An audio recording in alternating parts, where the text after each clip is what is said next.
lift.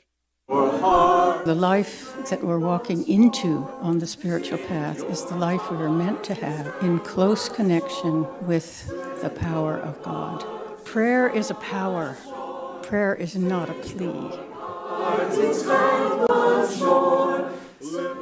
Good morning.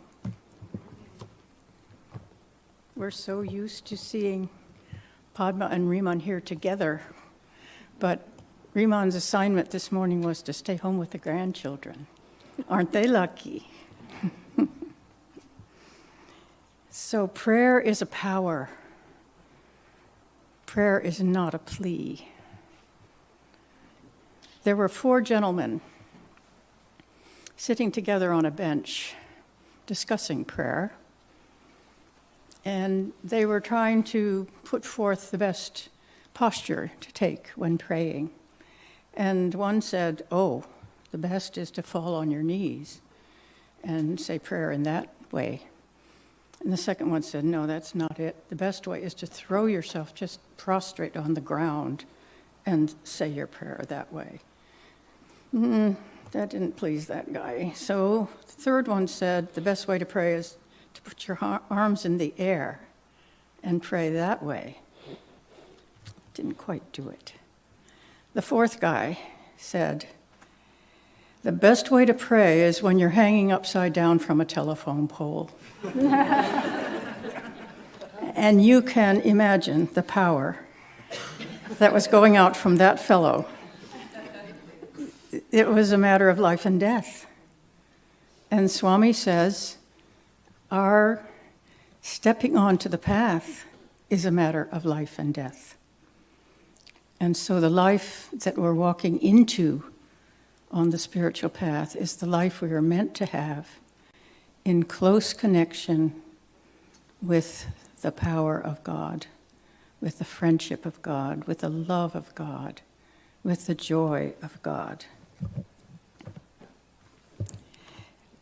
I found a story that Devi Novak, one of the spiritual directors of Ananda, told that I had never heard. And it is about the second fire that happened at Ananda Village. The first fire was in 1976, and it took down most of the community. And we've heard Padma and Riman both speak of it because they were there at the time. The second fire, Devi said, was about 15 years later, so that would have been in 1991. And she said it was started by an arsonist who just went up and down the road lighting fires. And it was a windy day. So it was headed up the hillside, for those of you who know the village in Nevada City, California, it was headed up the hillside toward the Expanding Light, which is the retreat center. And there were about 35 people there on First Timers Weekend. The fire was moving so fast that there wasn't time to do a major evacuation, but the Expanding Light did its own evacuation, and they came down into the field around the store there in the village center. There were no trees there, they could be out. And all 35 first-timers, came down with them. And so there were about 100 of them. And they put themselves in a circle and held hands. And then each of them would speak the prayer. And the prayers were for the birds and the trees and the animals and all the others that were affected. And after all the prayers were said, then they sounded the Om. And they were very calm, very connected. It was just a very powerful moment of prayer. And there was, I think it was maybe an hour or two that this was in operation. And finally, the fire marshal came to them in their circle, and he said, "In all my years of tending fires or putting out fires, I have never seen anything like this. it suddenly stopped and the wind picked up in the opposite direction and stopped the fire. That's the power of prayer. And that's what we need to understand. That's why Master Yogananda called his prayers prayer demands. This book, Whispers from Eternity, whispers, yes, but from our part, demands. And what this implies is that we do have within us the power of prayer to connect with God and make a clear conversation with Him. Intimate, it's intimate power. It's a very extraordinary potential that we have within us, and certainly many of us have done this. It's not that we know the outcome, it's life gives us lots of different experiences, and I have found that one of the best ways to deal with challenges and interactions with people that you just don't quite understand, and even if you think your position is right, you should say, Lord, what is my part in this? What is my part in this? Because lessons come at us and their outcome is unknown. Prayer is a connection of our faith in God to be present and loving through each of our hearts. But in fact, we don't always know because what the outcome will be. But that doesn't mean we shouldn't pray, because we have to think about this logically. God became the world. He knows what's going on here, and we very often don't have any idea. We need to know what the right part for us to play is, and how we might serve in such a way that our karma is addressed properly. Now, there's the two words that cause a little bit of confusion sometimes: belief and faith. Belief is it's like you're a scientist and you have a hypothesis. But at least you have a hypothesis, like an agnostic. I'm not so sure. Well, there are times in our different lives as we evolve when we're not so sure. We've gotten so caught up in this realm that we're not so sure there's another hidden thing going on here. And so we say, well, maybe, but maybe not. The atheist is also, that's a choice. This is all there is. This is what I see. This is what I feel. This is what I hear. So this is it. And for this world, most of us have trod that path. And then suddenly something will happen that's just so harrowing to us or so puzzling to us. We're just really not convinced anymore that there aren't some other things going on.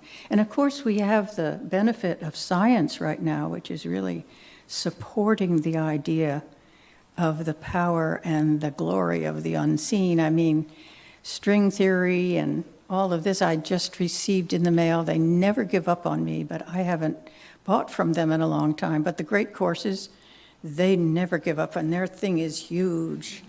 And it offers a lot of really interesting things.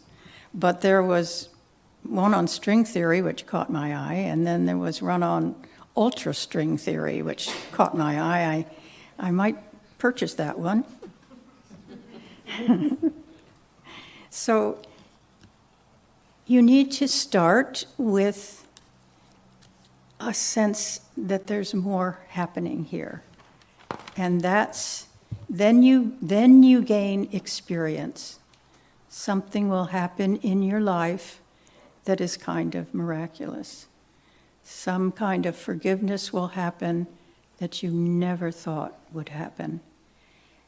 And you have to just give yourself to the process and hold on to that sense of things all the time.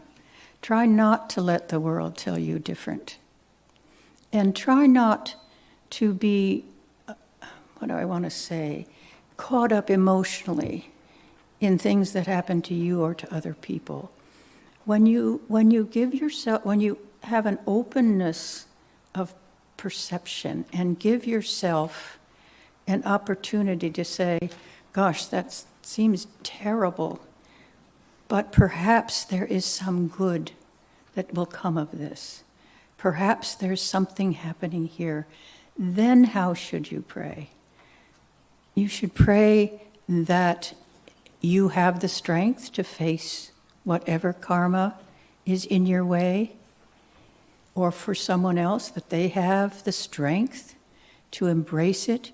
Because if something has come to you which is out of your expectation, which seems unfair, these are the times when we pray, when we have the faith to pray, and then we may get a very surprising insight into what's trying to happen. It's not punishment. Karma is not punishment. And so as those two forces march along, karma and prayer and faith, then we are walking the true path.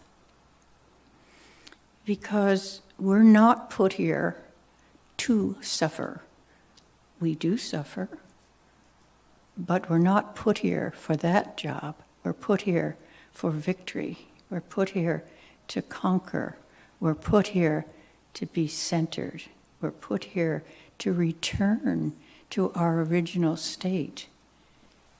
And so in each day, we play out this incredible drama with a sense of partnership, a sense of faith, a sense of knowing. And there's just no other way to walk through this world.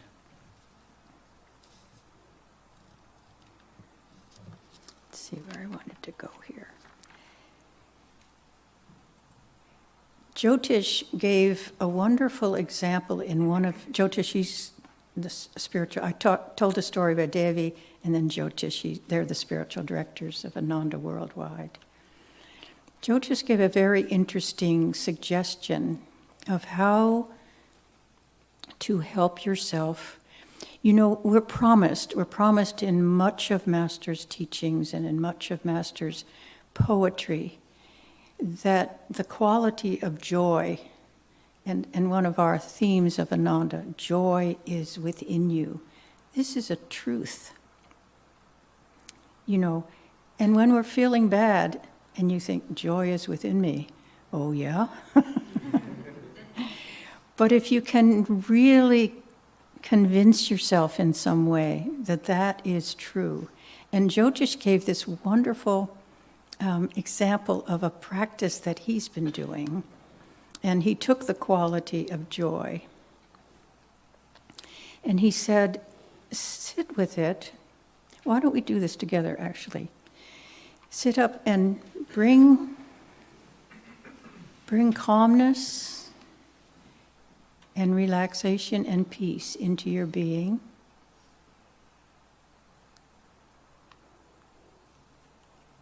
And see if you can tune in to that feeling of joy. Maybe start when you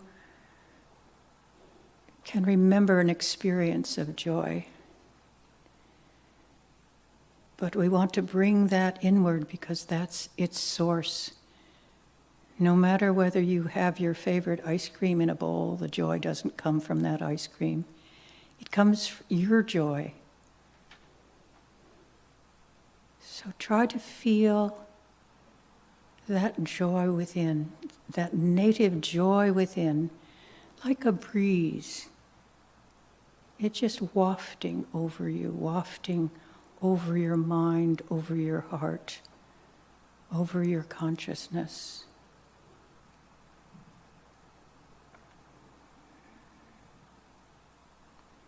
And build on this every day, just stepping into that wind of joy, because it's worthwhile and because it's true.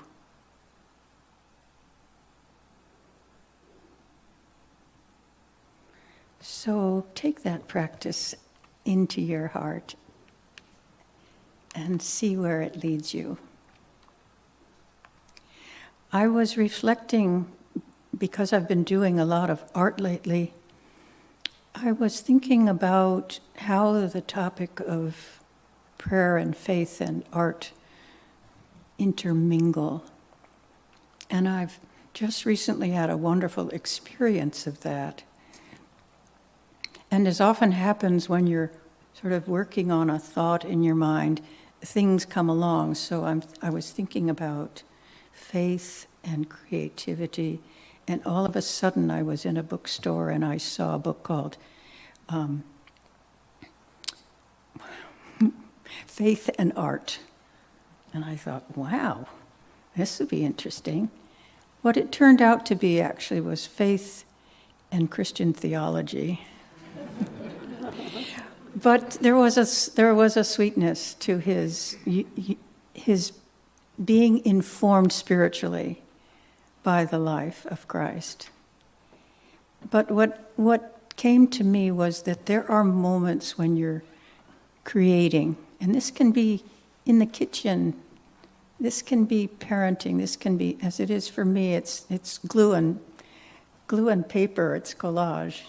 There comes a moment, and I see Patricia, she's a photographer, I'm sure this moment happens for her too, where suddenly you're not the only one doing it. You know, you think you're doing it because you're using your hands, but you're not the only one doing it. When you can really, really tune in, you know that there's something behind that.